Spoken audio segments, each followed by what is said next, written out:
Good morning বন্ধুরা, বিপাশাস ব্লগে তোমাদের সবাইকে স্বাগতম। আশা করি তোমরা সবাই ভালো আছো আর আমিও কিন্তু বেশ ভালো আছি। তো বন্ধুরা, আজকে আমি তোমাদের সাথে শেয়ার করব আমার প্রত্যেকদিন যে আমি রান্নাগুলো করি, তো সেগুলো আমি তোমাদের সাথে আজকে শেয়ার করব। আর আমার বর আমার শ্বশুরবাড়িতে যেহেতু ভেজিটেরিয়ান, তো আমার বাড়িতে কিন্তু ম্যাক্সিমাম টাইম ভেজই রান্না হয়। যদিও বা আমি ননভেজ খাই, আমি ননভেজই, কিন্তু হাজব্যান্ডের জন্য আমার প্রত্যেকদিন ভেজই রান্না করতে হয়। আর হ্যাঁ, আরেকটা কথা, আমি কিন্তু আমরা কিন্তু পেঁয়াজ রসুনটা খাই, শুধু মাছ মাংস ডিমটা আমরা খাই না। তো আমি প্রত্যেকদিন কী রান্না করে দিই আমার বরকে, আমি সেগুলো তোমাদের সাথে আজকে শেয়ার করব। আর আমার বর আজকে অনেক সকালে বেরিয়ে গেছে, 7টায় বেরিয়ে গেছে, তো আমি শুধু ওকে চাটা করে দিয়েছিলাম, তারপর কিন্তু ও বেরিয়ে গেছে। ও আবার আসবে লাঞ্চ করতে। আজ ওর একটু তাড়া ছিল বলে সকাল সকাল বেরিয়ে গেছে। আর আজ আমার তেমন কোনো কাজ নেই, তো আমি ভাবলাম তোমাদের সাথে কিন্তু আমি আমার রান্নাবান্নাগুলো শেয়ার করি। তো বন্ধুরা, তোমরা দেখতে থাকো। আর আমি এখন ফ্রেশ হয়ে স্নানে যাব। স্নান করে এসে আমি সবজি কাটবো, সবটা আমি তোমাদের সাথে শেয়ার করব। এই যে আমি সব সবজি নিয়ে বসে গেছি। অ্যাকচুয়ালি আগের থেকে ডিসাইড করা ছিল না কি রান্না করব, তো সবজি ডালি নিয়ে বসার পর আমার মনে হলো কী রান্না করব, তো সেগুলো আমি কেটে নিচ্ছি। আর আমি ওইদিকে যেহেতু আম ডাল বানাবো আজকে, তো আমি প্রেশার কুকারে কিন্তু ডাল সিদ্ধ বসিয়ে দিয়েছি।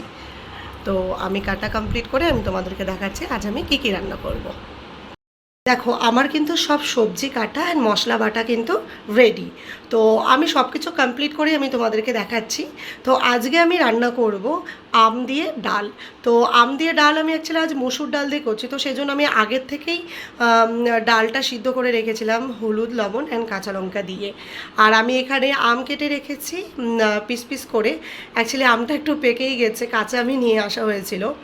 আর করব হচ্ছে আমি ফুলকপির বড়া। তো ফুলকপিটা এখনও ভাপানো হয়নি, আমি অল্প জলে অল্প একটুখানি ভাপিয়ে নেব। তো এটা আমি যেহেতু লাস্টে করব, তো সেজন্য আমি রেখে দিয়েছি, এখন ভাপাইনি। আর আমি করব হচ্ছে মশলা ভেন্ডি। তো মশলা ভেন্ডির জন্য আমি একই সাথে আমি হচ্ছে এখানে কাঁচা লঙ্কা, আদা আর অল্প পরিমাণে কিন্তু পেঁয়াজ আমি পেস্ট করে নিয়েছি, সাথে রসুন। তো পেস্টটা আমি একসাথেই করেছি, যেহেতু আমি সেম পেস্ট কিন্তু আমি আলু পটলের রসা করব, তো সেখানেও আমি অ্যাড করব।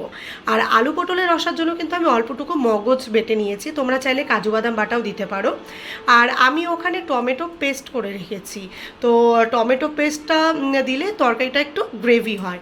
আর আমি আলু পটলের তরকারির মধ্যে একটু মটরশুঁটি অ্যাড করবো। আর আমি কিন্তু পেঁয়াজ কুচি করে রেখেছি, আর পেঁয়াজ কুচিটা আমি ভেন্ডির মধ্যেও দেবো। তো আমি কিভাবে রান্না করছি তোমাদের সাথে সবটা শেয়ার করব, তোমরা দেখতে থাকো।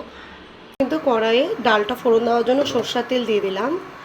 আর আমি দেব এটাতে কিছুটা সরষা ফোড়ন, যেহেতু আমের ডাল বানাবো, তো এটাতে কিছুটা আমি সরষা ফোড়ন দেব। আর সাথে দেব শুকনো লঙ্কা।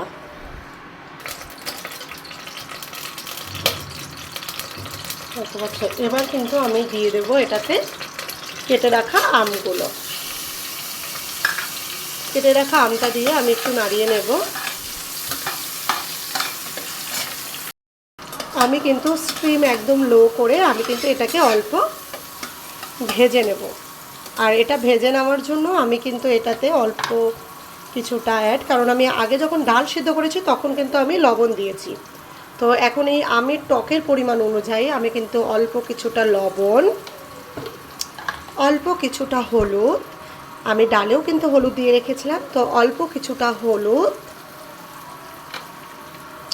অ্যান্ড অল্প চিনি।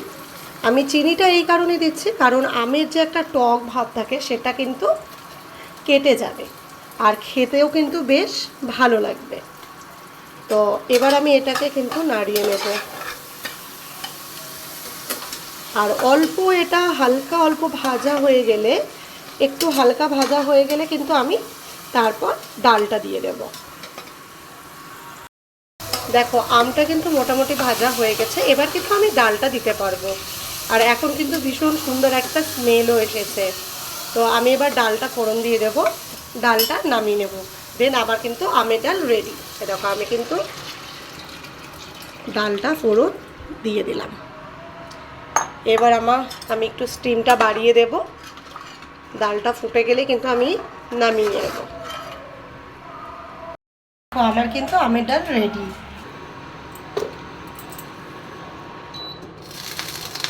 তেলটা গরম হয়ে গেছে, এবার আমি এটাতে দেব ফোড়ন। তো আমি এটাতে ফোড়ন দেব অল্প কালো জিরে, দুটো এলাচ আর দারচিনি। আর আমার কিন্তু ফোড়ন রেডি। এবার কিন্তু আমি দিয়ে দেব মশলাগুলো। তো আগে থেকে কুচি করে রাখা পেঁয়াজ,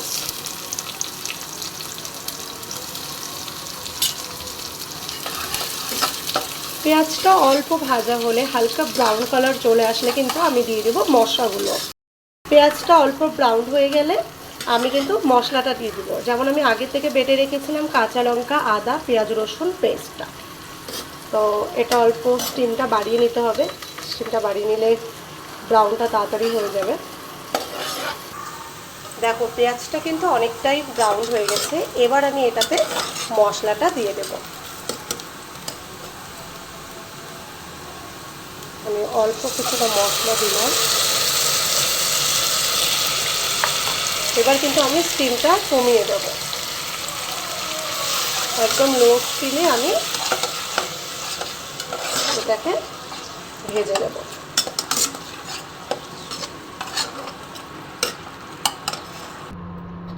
দেখো তোমরা, এটা কিন্তু আমি মশলাটা কিন্তু দিয়ে অল্প জাস্ট কিছুক্ষণ কিন্তু আমি রেখে দিয়েছিলাম। এবার আমি এটাতে অ্যাড করব নুনটা পরিমাণ মতো দিতে হবে, হলুদের গুঁড়ো,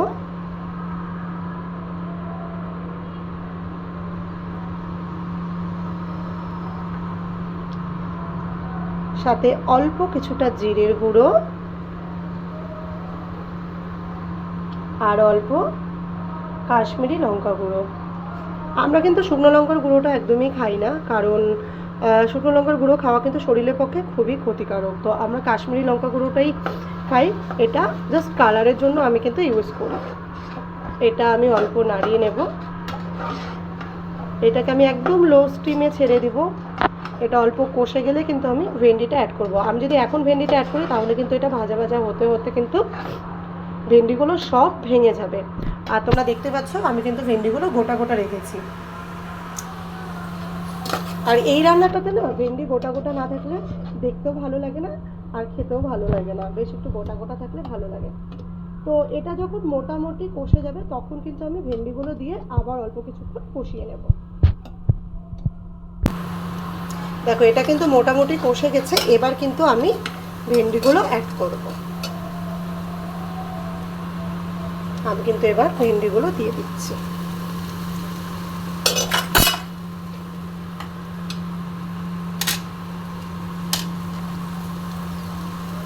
ভেন্ডিগুলো দিয়ে আমি কিছুক্ষণ নাড়িয়ে নেব অ্যান্ড কষিয়ে নেব,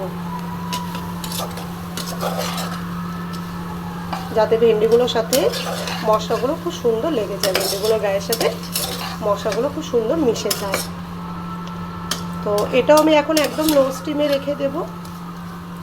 আর এটা থেকে অল্প তেল ছেড়ে গেলে তখন কিন্তু আমি অল্প কিছু পরিমাণে জল ইউজ করব। তোমরা চাইলে গরম জল ইউজ করতে পারো, আমি কিন্তু এখানে ঠান্ডা জল ইউজ করছি।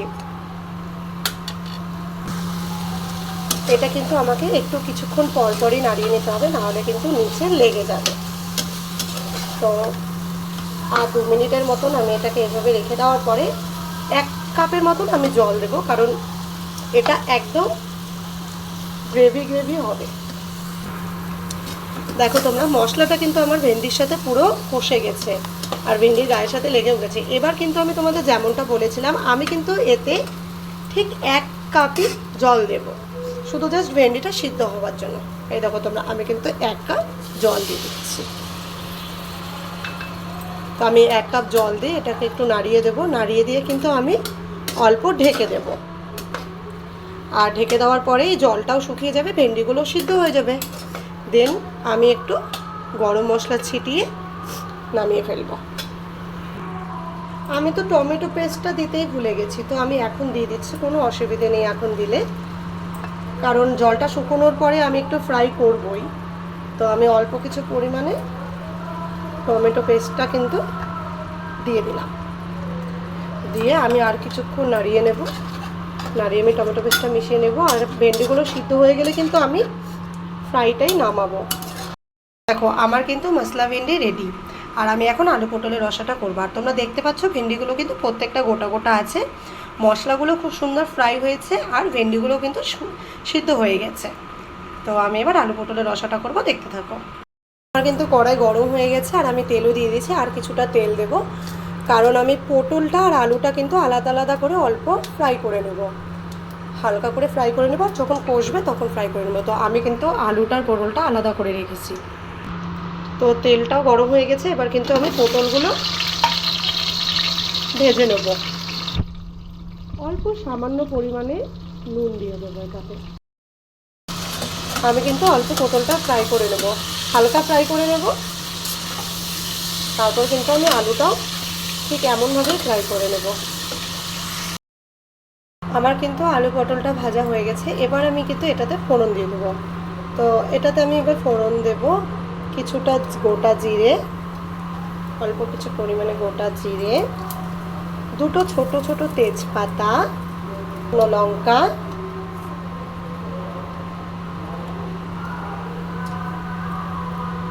আর দুটো দারচিনি অ্যান্ড 3টে এলাচ।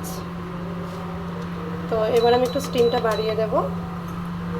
এবার কিন্তু এটা ফোড়নটা রেডি হয়ে গেলে কিন্তু আমি পেঁয়াজ কুচিটা দিয়ে দেব।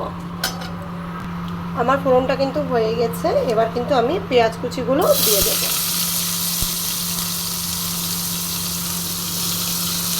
আর পেঁয়াজ কুচিগুলো আমি হালকা ব্রাউন করে ভেজে নেব। আমার কিন্তু পেঁয়াজটা ব্রাউন হয়ে গেছে। এবার কিন্তু আমি আগে থেকে বেটে রাখা কাঁচা লঙ্কা, রসুন, আদা আর অল্প পেঁয়াজ বাটাটা দিয়ে দেব।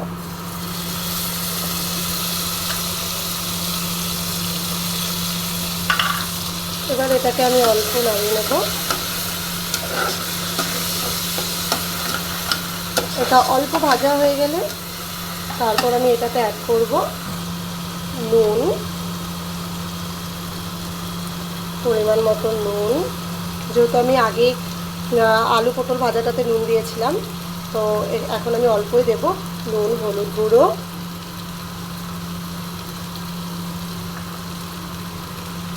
অল্প জিরে গুঁড়ো,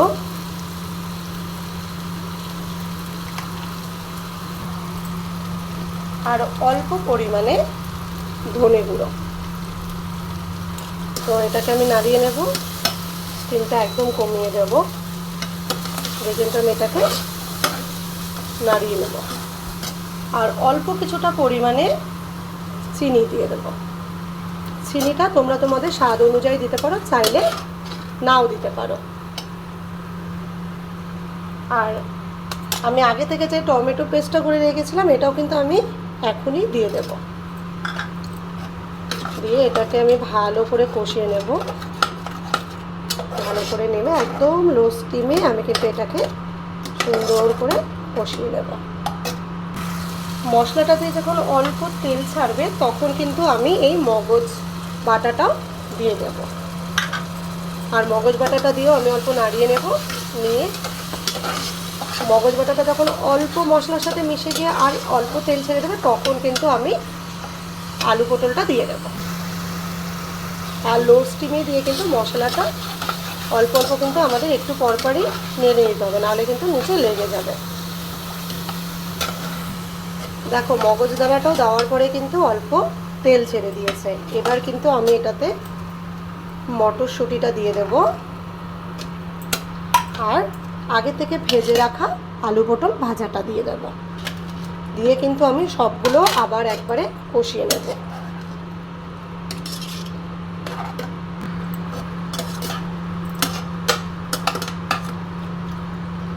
পুরোপুরি কষে গেলে আমি অল্প কিছুটা জল দেব আলু পটলগুলো পুরোপুরি সিদ্ধ হয়ে যাওয়ার জন্য। দেন এটাও কিন্তু আমি মাখামাখাই করব, এটা কিন্তু আমি একদম ঝোল করব না। আমার কিন্তু মশলাটা একদম কষে গেছে, আলু পটলের সাথে খুব সুন্দরভাবে মিশে গেছে। এবার কিন্তু আমি পরিমাণ মতন জলটা দিয়ে দেব। তো যেহেতু এটা আমি মাখা করব, তো আমি একদম কম জল দেবো, শুধুমাত্র আলু পটলগুলো সিদ্ধ হওয়ার জন্য।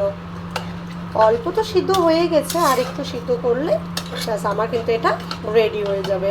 আমার কিন্তু এটা হয়ে গেছে, আমি কিন্তু এমনই মাখায় নামাবো। তো আমি নামানোর আগে এটাতে আমি একটু অল্প পরিমাণে গরম মশলা গুঁড়ো দিয়ে দেব, একদম অল্প পরিমাণে দেব গরম মশলা গুঁড়ো,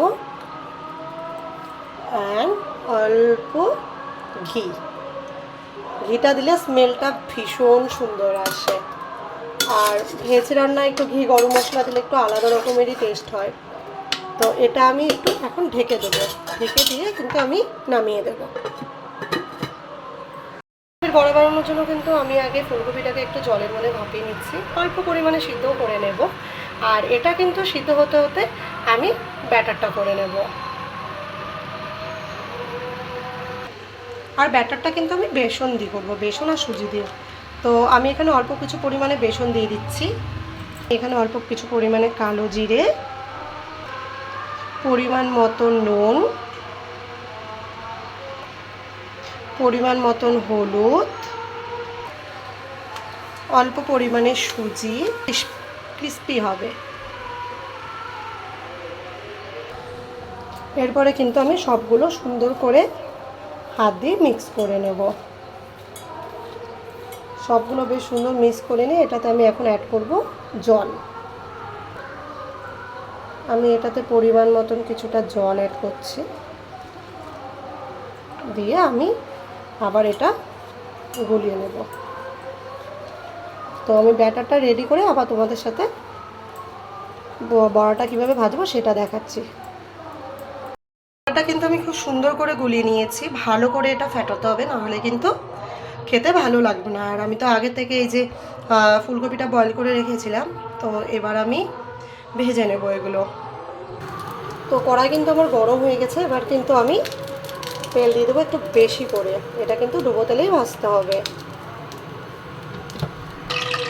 দেখো আমি কিন্তু বেশ অনেকটা পরিমাণেই তেল দিয়ে দিয়েছি, এবার তেলটা গরম হলে কিন্তু আমি আস্তে আস্তে বড়াগুলো ছাড়বো।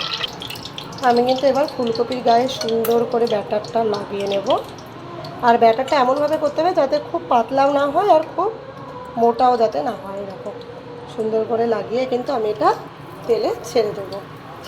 তো ঠিক এমনভাবেই আমি প্রত্যেক কটা ছেড়ে দেব। তোমরা চাইলে ফুলকপিগুলো আর একটু ছোটও করতে পারো, আমি একটু বড়ই দিয়েছি।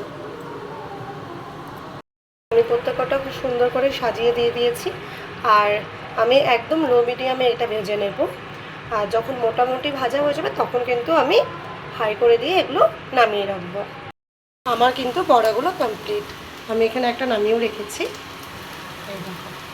বন্ধুরা আজকে কিন্তু আমার রান্না কমপ্লিট।